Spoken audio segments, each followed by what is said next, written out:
What do you think of her? Quite. And that's all? A slightly disappointed voice drawled. She's almost an exact replica. That's right, that's almost... The second participant had a more severe tone, making you instinctively perceive him as a commander. And that's a copy. There is no other one at the moment. Two men in overalls of the Earth's Space Forces watched the slowly rotating planet through the porthole. As soon as you took your eyes off her, all your attention was riveted by the magnificent space in its boundlessness. A scattering of stars, distant galaxies, barely noticeable, dimly winking points of comets wandering in the dark eternity. Space, beautiful and far away, magical and full of wonders, a storehouse of everything that the universe can create, but cold and dangerous, deadly to humans. The owner of the stern voice, a broad-shouldered man, looked around the planet tenaciously, as if his gaze could pass through a dense veil of clouds.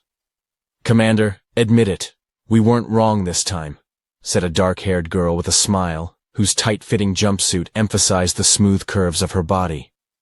The commander frowned with displeasure. "We never made mistakes. We just followed the indicated path from the scientific center." And after these words, he frowned. The scientific center has issued a list of protoplanets suitable for human habitation, and several ships rushed towards them. Over the years, they have visited several planets that the science center claimed could be inhabited. That's just it. The commander stepped back from the porthole and walked into the hangar with a quick, determined step. The girl hurriedly followed him, but 3 of them turned out to be unsuitable due to the lack of an atmosphere. 2 were just ice balls, and 2 more were so close to their stars that radiation ruthlessly mowed down any chance of life appearing on them. And in the end, they ended up here, near VR23XZ33K. The registry indicated that the planet may have a warm blue ocean and lush green thickets. In fact, the entire planet is temperate tropics, such a fertile climate for the human body. And the drones that descended on it confirmed the assumption of the scientific center. But the commander still felt an old emotion for the scientists, called anger.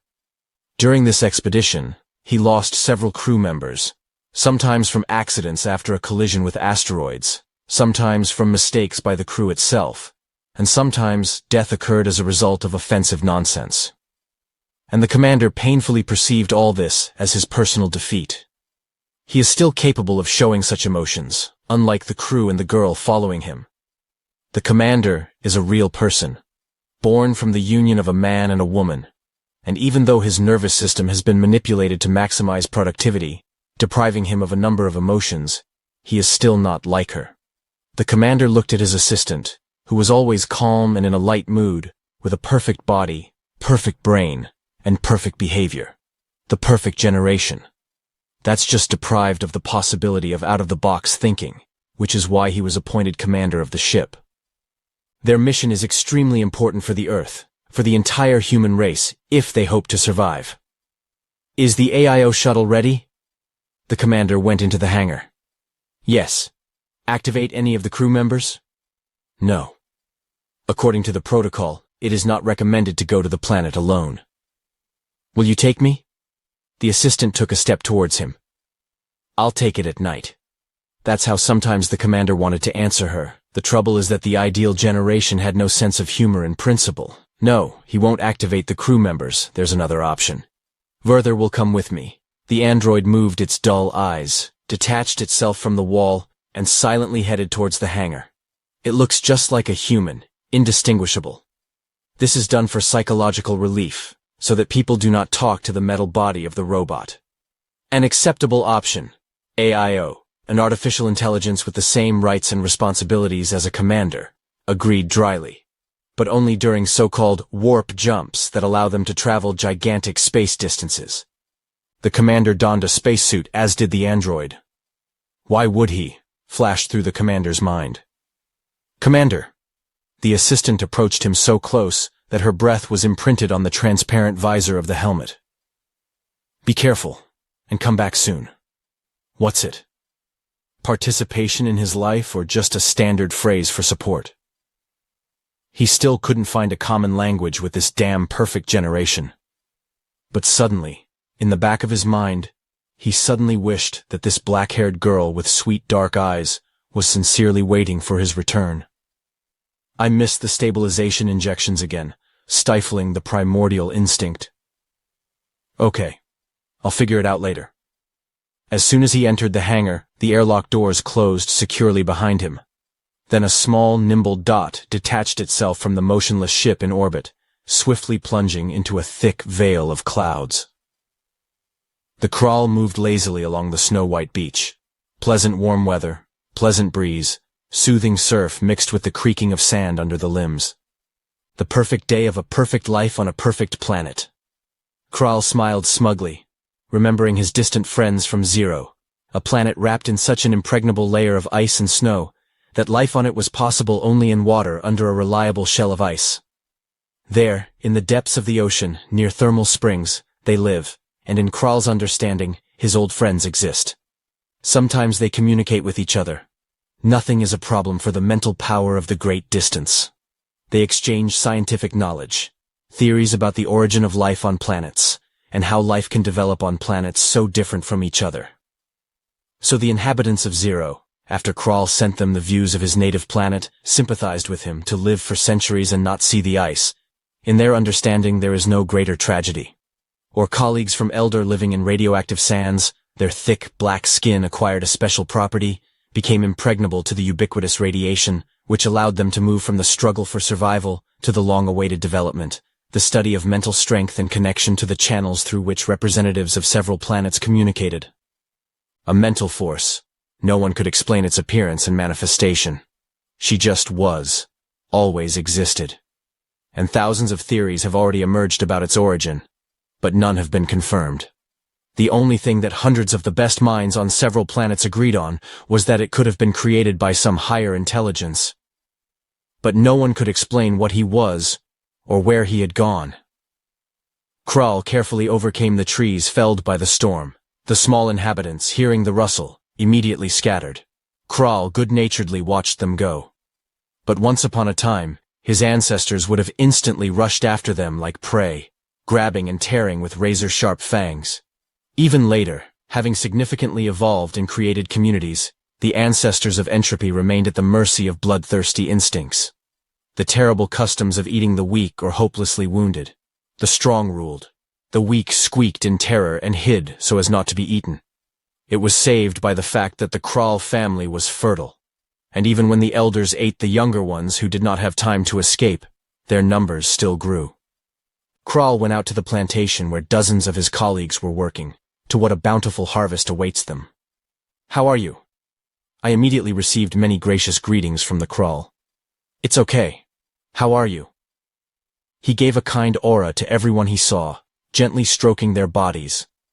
Tens of thousands of years passed, and a sudden leap of evolution, after which Kral's ancestors realized how dangerous their path of constant and mutual extermination was. In the teachings transmitted by mental force, Kral knew that their new development began after a green light flashed in the sky, similar to the tail of a comet, and then they gained what is called a pure mind, ridding themselves of the constant feeling of hunger, rage, and desire to destroy. By the way, they also talked about a similar phenomenon on Zero and Eldar, which, in general, formed the basis for the statement about the existence of a higher mind. Having reached a unique point in their development, the inhabitants of entropy joined the mental force and learned how limitless the world around them is, and how small their own is. The great nothing could even be described, it was so huge and magnificent. Space, they learned such a word for the first time.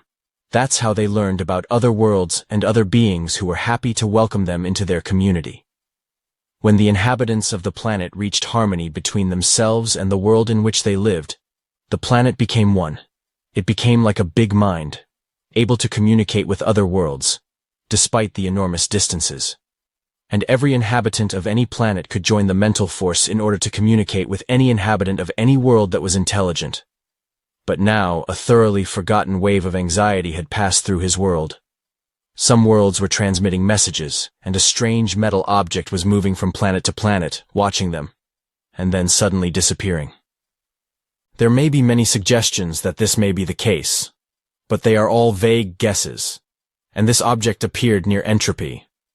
Kral, like the others, immediately sensed him. But since he was motionless, hovering high above the planet and did not move, he decided that he would leave soon. Therefore, there is no reason to worry. But then it began to move, and a small smoking ball began to fall into the jungle. What is it? His relative stirred, puzzled, but still not afraid. I'll deal with it. Stay here. The Kral swiftly moved towards the descending red ball, his limbs noisily pushing aside the grass, breaking small branches, and thick leaves hitting his body. And quite unexpectedly, a distant feeling called anxiety arose in his mind. Where does it come from in me? Kral was perplexed, continuing to move. All three of his hearts began to beat a single rhythm. Approaching the sandbar, Kral cautiously, as far as his size allowed, peered out of the vines onto the shore. The red ball turned silvery, a part of it fell off, and two strange creatures with orange skin and large black heads appeared. There were only 4 tentacles, and inconveniently, only 2 provided stability. Well, it's time to introduce yourself. The Kral emitted a mental greeting. It is impossible to know all the languages of distant worlds. Mental power provided a unique opportunity to communicate directly through the mind. But Kral could not understand what was happening.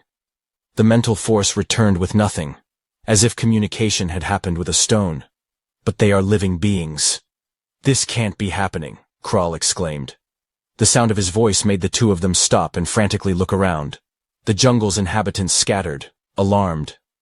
As soon as the commander and the android stepped onto the wide beach and managed to take a couple of steps, a piercing, eardrum-piercing scream rang out from the impenetrable wilderness of the jungle. Not even a scream, but something that paralyzed the human body for a moment, making it stop in fright. While the commander's mind was in a momentary blackout, local creatures attacked them from the jungle, apparently obeying the roar. With widened eyes, the commander watched in horror as all these animals were rapidly approaching them. Their appearance was frightening. Outwardly, they looked like creepy, huge insects with armored shells and paws, like barbed weapons. It's a good thing he took Werther with him. The hypnotic attack had no effect on the android. Raising his weapon, Werther slashed at the enemy's front line with a plasma pistol, instantly incinerating the enemy. The others, seeing this, turned aside and rushed back into the jungle. The same blood-curdling scream rang out again. The commander barely moved away from the first sound attack, immediately fell under the second. The feeling of fear completely hampered his movement. A giant appeared out of the jungle, somewhat resembling ancient extinct lizards on Earth, but not only with clawed paws, but also with several pairs of tentacles that wriggled menacingly at the sight of a man. This huge thing, despite its size, rushed towards them quite quickly. Werther shot at her. The first shot missed, but he didn't have time to make the second one. The creature grabbed Werther with its vile tentacles, instantly encircled him so that the android could not move. All that remained for the commander was to watch in impotent anger, remaining motionless, as the creature tore off the android's orange jumpsuit, split the helmet, barely squeezed it, and hugged Werther even tighter. "My systems are falling into disrepair," the commander heard. "The structural strength is broken." Those were his last words. Then there was a crunch, and the crushed remains of the android crashed onto the snow-white beach. The creature was poking at him with its tentacles to make sure it had killed him. The commander could feel the numbness imposed by the creature's scream falling away from him, and although his strength did not fully return to him, he turned the weapon around and pulled the trigger, intending to roast the damned monster. When Kral saw what was happening, he couldn't believe his eyes. One creature's hand flashed, and a flash flashed like lightning. Several terrified entropy creatures instantly evaporated, turning into gray dust. The others rushed to seek shelter in the jungle. "Why can't you hear me?" Kral shouted with all his might and rushed to the heavenly guests. What happened, the murders, shocked him. Sending impulses of mental force, he approached them. But again he did not feel the mind of the aliens. It's like they're not alive. Then Kral decided to act in a different way. There is also the possibility of transferring mental power. Physical. You just need to touch the bodies. Carefully wrapping his arms around the one closest to him, Kral was surprised to find that he couldn't feel anything. It was like embracing a tree. Although even the aura of a living being emanated from the tree, this one remained impenetrable. But what struck him most was that the orange skin suddenly came off the alien with ease. What have I done? Lightning pierced Crawl's head. I heard him. And nothing. There was another one under the orange skin. So it's a protective shell, I guessed. This gave him confidence. He wrapped his tentacles tighter, but still, there is no aura. Can it be stronger? There was a crunch. Crawl loosened his grip in surprise. The creature fell apart, collapsed to his limbs, exuding a white liquid with an unpleasant, pungent odor. Did I kill him? Crawl was poking at him in confusion, trying to figure out what was going on. But how? Why didn't I feel any life in him? The second one began to move, turned slightly, and released a bright beam. Crawl felt an unusual sensation. One of his limbs wriggled onto the sand, and the blue blood instantly dried. What is it? The sharp pain was a new discovery for Crawl. Physical pain is an unprecedented exotic experience for the inhabitants of Entropy. Crawl was born after there had been no conflicts on the planet for thousands of years, and if anyone died, it was for natural reasons. It was said about such people that consciousness goes into mental power, and it was this feeling that made Crawl succumb to instincts that seemed to have been forgotten forever. Crawl threw out his limbs, grabbed the second creature, and squeezed it, but he managed to come to his senses. What am I doing? I took a deep breath. You have to be careful with this one, so as not to act like the first one. First, you need to remove the orange shell. Having lost one limb, the Crawl became somewhat clumsy, so it took him a moment to figure out what the shell had caught on, and he pulled a little harder. A bright red liquid splashed out, and the creature let out a cry filled with pain. He has an aura! Crawl was delighted, and immediately he was overwhelmed by a wave of the creature's feelings. When their bodies touched, Crawl felt everything. Incredible pain. That's what the creature was experiencing. It turns out the Crawl tore off his limb. This made Crawl feel sick. How could he act so carelessly? The tentacles penetrated the shell, carefully removed it, tightly, but carefully wrapped around the alien's body, establishing mental contact with it. And first of all, Crawl muffled the feeling of pain by pressing the wound so that blood would not flow. But what is it? He feels the aura. But there is no mental force, that is, he can establish mental contact with it, but there is no force in it. This startled Crawl, so he called out to all the learned minds that were now connected to the mental force. He needed answers. In the meantime, he decided to study the alien himself. Who are you? I asked him a question. The alien twitched, so it must have heard him. There is a contact. Crawl felt the discoverer's slight excitement. No one had ever seen such creatures before. I won't tell you anything, the alien replied with hatred. You can eat me, monster. A monster? What does this mean? It's you. Crawl digested what he had heard in amazement, completely not understanding the meaning of the word. Okay, you can get information otherwise. The alien may not say anything, but his consciousness is no longer closed from theft. I missed, gritting my teeth from the dull rage and burning pain in the shoulder of my severed arm. The commander pulled the trigger without really aiming, and that killed him. The monster tore off his arm in an instant, and now wrapped its tentacles around him and threatened to kill him. But when it entered his mind, the commander did not expect this. His voice sounded like trumpets, those Jericho trumpets capable of crushing impenetrable walls, and his foul breath was disgusting. The thing was asking him questions, right into his brain. How is that possible? She also tried to lull vigilance, assuring that she did not want to and would not cause harm. After attacking, she crushed Werther and tore off his arm. The commander refused to make contact. The path tortures him, eventually kills him. But he will not tell this creature anything. He will hold on to the last, because not only his life and those who remained in orbit, but also the whole of humanity depends on it. It is impossible for people to encounter such a thing without being prepared to destroy such creatures on this planet. Suddenly, a soft veil began to fall over his consciousness, confusing his thoughts and forcing him to obey. And no matter how the commander did not resist, he eventually fell into unconsciousness, completely opening his mind. The thief wrapped the creature's consciousness as delicately as possible, gradually bringing out everything he knew. In the blink of an eye, an avalanche of hitherto unknown information descended on Crawl. The Earth, people, The history of their development from cave times to recent times. The history of achievements, wars, happiness, and troubles. All their knowledge. All that they know and what they are able to achieve. This is a huge stream of information that could easily destroy an unprepared brain, but it also has the mental strength to absorb everything new with the ease of a sponge. Kral, like a true scientist, enjoyed the new knowledge until he began to study the contents more meticulously. Earth. That's the name of that planet. It's strange. People seem to be intelligent beings. But why don't they know the properties of mental power? Why is there no land in her field? Or is it possible for intelligent life to develop without it? What then is driving their progress? The answer was immediately found. Science, technological progress. Of course, they trusted her, rejecting the development of mental strength. And they achieved a lot. As a scientist, Kral recognized this fact, but it was not a salvation for them. Kral was sinking deeper into the commander's consciousness. Now he knew his name, as well as the fact that the creature he had crushed was indeed not alive, but something called a machine. The Earth.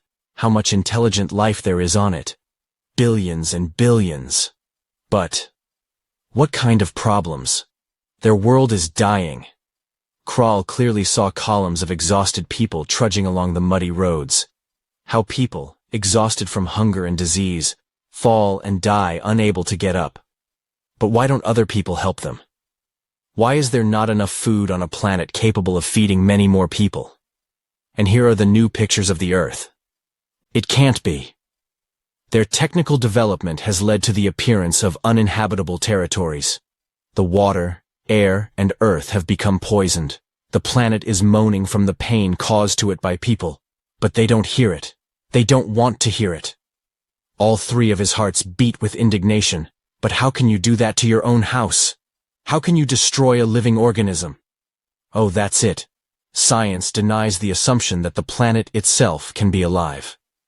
Humanity, having trusted science, has rejected other opportunities for development and other views on the essence of things, turning into a civilization that is technically advanced, but very narrow-minded in its judgments. The more Kral learned about the fate of the Earth and people, the more shocked he felt. Wars. Thoughtless wars for the sake of profit and ambitions of leaders who claim that they are doing this for the sake of peace and freedom. Millions died in great agony. And this need for survival. The planet becomes unsuitable for humanity, so they travel between worlds in search of a suitable one, in order to found a new Earth. And the Kral roared with indignation. It turns out that only a select few will be chosen for survival. The remaining billions will remain on the dying planet. How can they do this to their own kind? Kral no longer understood the essence of humanity at all. But then he became interested in something else. He saw what would happen when they found a suitable planet. What could await their inhabitants if they were unable to resist? The fate of humanity is in our hands. We have achieved a lot. We wrested the right to live in the Stone Age and became the masters of the planet.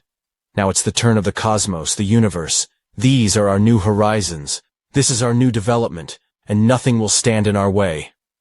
That was the motto of mankind. A weak civilization would perish as soon as they set foot on the planet they needed.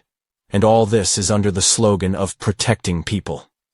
They are ready to justify any crime they commit. Kral was horrified by what he saw. And he also saw how people would act. With all their might, they managed to conquer the energy of the star, and, if desired, they could release it, literally incinerating the planet. Kral was astounded by this, and on the commander's face, I saw a barely noticeable satisfied smile. How are you? The voice of the Maori, the most prominent scientist from Zero, rang out. This is terrible, Kral whispered, still reeling from what he had seen. What did you find out? Maori was alarmed. I received a message that you have found a new kind of creatures. Which one? Lid asked from Eldar with interest. Kral was bombarded with a lot of questions from scientists from other planets, and in order not to waste time, Kral sent them human visions. The absolute silence that followed spoke of the degree of shock to the scientific minds. Are they really intelligent? Neon asked from the planet of the gas giant Urios. Their actions don't seem logical to me. All their aspirations and achievements led to the collapse of civilization, and to the fact that the Earth was about to fall into a fatal abyss. I agree. Ares from the Coolstone world held his colleague. Their desire is akin to primitive instincts, and the mind should not live by instincts. They were warmly supported by the others. I disagree, Krall objected. They are still intelligent. Their achievements, what they call science, allowed them to begin traveling in the great nothingness, moving physical bodies. This is exactly what points to their imperfection, my friend. Maori smiled. Just imagine how much time and energy it takes to overcome such distances, when the mental force allows us to communicate without any difficulties. By the way, said Lid, why were the Earth and humanity cut off from it? Maybe because of their remoteness? Someone suggested. Exactly. I didn't even know about the existence of such a planet. And I didn't even suspect that there could be anything but emptiness in that land. Krall looked deeper into the commander's mind, without any hint of mental strength. You're right, he admitted. You can't even feel it in him. But you and I know that the planet is able to accumulate the energy of mental force even without the participation and understanding of the beings living on it. Is this true? And does this not mean that the Earth has not yet fully traveled its path along the road of mental strength? Lid thought about it. Science. Why do people trust it so much? She gave them an opportunity to break beyond their limits, Ares said. But I must admit, I am afraid of their actions, their ability to destroy entire worlds. This worried absolutely everyone. These creatures are devoid of mental power. But they invented another one that provided them with destructive power. And the ease with which they are ready to use it was even more frightening. A dying world in an effort to escape was able to destroy any other one if it got in its way. The highest degree of selfishness. Earth, the Krall sank back into the commander's consciousness. The others followed him. And the way the man began to react, the way the impulses in his head started working furiously, showed that he understood what was happening. Monsters, monsters, he kept saying. Monsters, Lid drawled in disbelief, rummaging through his mind and extracting the necessary information. I see. Krall now understood why the commander attacked him. His appearance, the appearance of a Krall, is disgusting to a person, causes rejection and disgust. In the eyes of man, intelligent beings from other planets, the Krall gave the commander the opportunity to see them by transmitting images via a mental link, sickening monsters whose existence terrifies the human mind. They are capable of destroying us only because we are different from them. Different from what intelligent life should look like in their view, Lid added.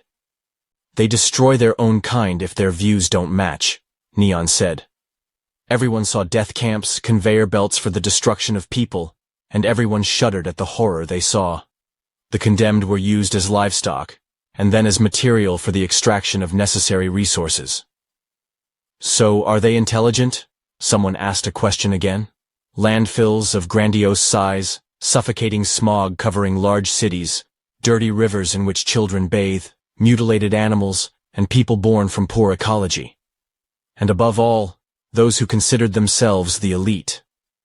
That's why humanity was desperately looking for salvation in space. Their world is slowly dying. I still can't consider them reasonable, the Maori said, and everyone agreed with him. Maybe they need help? Krall offered timidly. You need help now, my friend, and your planet, Neon said anxiously. Because they know your place, and they can come to you. But in general, how is the development of intelligent life possible without mental force? Someone asked a question. Perhaps, the last scientist who joined them boomed deeply. Truss, the only remaining intelligent inhabitant on his ocean-dominated planet. His world was one of the first in mental strength. When the other worlds joined, it was Truss who acted as a guide and teacher. His world was gradually disappearing, and one by one, the inhabitants, in a state of bliss and tranquility, lost their consciousness and mental strength, not even noticing that they were leaving no offspring. Eventually, there was only one route left. A giant who lives out his life between deep dreams. I remember one of the worlds that was also considered unintelligent. Truss began slowly and drawlingly. We tried to introduce him to the mental force, but they preferred what they called technology. Their development was different from ours. They conquered the energy of the stars. Nothing scared them. They learned to change their bodies and live on other planets, and they were proud of their achievements. But as they developed, they became completely dependent on their technology, and ultimately could not survive it. "What do you mean, Truss?" Krell asked respectfully, realizing that the decrepit giant needed to take a break. The fact that, having reached a milestone in technology, they could not step over it, and, being dependent on them, gradually degraded. Their planet was collapsing. The creatures descended in development until they returned to their primitive form, and eventually disappeared. Now their buildings and achievements have become gravestones on a dead planet. Can this fate await Earth? Many people held their breath, waiting for the answer. I do not know. But after studying what Krall sent, I can say for sure that they will try to return to your world, Krall. You are really in great danger. They go to achieve their goal no matter what. Everyone was alarmed after these words. What should I do? We need to get rid of him. What? And how to do it? Mental strength does not recognize violence. Krall, give me control of his mind, said Truss's deep voice. I'll erase his memory. Is it right? Krall questioned such a harsh verdict. Yes, not only your world is in danger, but others as well. Krall obeyed, and Truss completely took over the commander's mind. He twitched a couple of times and fell silent. He can go back to his own people, Truss assured Krall. But what about the others? Lyd noticed. Maybe we can still try to explain the essence of mental power? Krall offered timidly again, loosening his grip, allowing the commander to get to his feet. It's useless. We can't do this until they get on the right path themselves. But what about the others then? I know. A distant voice was heard from the world that had recently joined. I am not far from Earth, and when they are near me, I will change the magnetic fields, thereby leading them astray. They will get lost in the great nothingness and wander until they die on their own. This is too cruel, the Maori barely managed to say. But it seems to be the only way out, Neon agreed gloomily. Everyone agreed with this proposal. Well, it's time for a man to return to his own people. Cautiously, Krall supported the commander as he made his way unsteadily to the shuttle. It was a good thing that the atmosphere on Entropy was suitable for human respiration, which actually made it so desirable for colonization. With one of his limbs, Krall grabbed the remains of the android and carried them into the shuttle. The commander acted in an unconscious state, performing everything on acquired reflexes. The shuttle, thrumming its engines and churning up a cloud of sand, slowly rose and began to gain altitude. Krall watched him until he disappeared into the thick clouds. For some reason, he had confidence that they could come to an agreement with people. We just need to get to know each other better. Truss was barely chewing seaweed. How much longer did he have to stay in his physical body? It's time to go into the mental force completely. People, the Earth, something familiar, something barely perceptible in a deep and constantly decaying memory. After all, there was a world similar to them, also dying, just as belligerent. Truss didn't tell 100th part about that world, because they were the ones who almost exterminated his entire family on his home planet when they saw them, and decided that Truss and his tribesmen could pose a threat to them. To pose a threat on his own planet. Their mental power saved them then, tracing the sky with a bright green tail, simultaneously destroying the attackers. The same bipeds, the same weak bodies, the same... Truss choked. It can't be. Then it was people. The same people from the same planet. So their world wasn't dead. For a long time it seemed like he was going crazy. It can't be. Their planet approached the threshold of disaster and rolled into it, crushing everyone living on it. So, did the planet manage to be reborn and give birth to a civilization that so blindly followed its instincts to find and destroy something that did not look like it? No way. Truss raced painfully in his guesses, interrupting the memories of thousands of years in his mental force. Yes, it is. This is the same planet, Earth, even if it was called something else at that time. How so? Thras beat his mighty tail in a deathbed fit, the last inhabitant of his world. How come the planet was reborn and spawned monsters again? Is the Earth itself giving up on mental power? The shuttle smoothly entered the hangar on autopilot.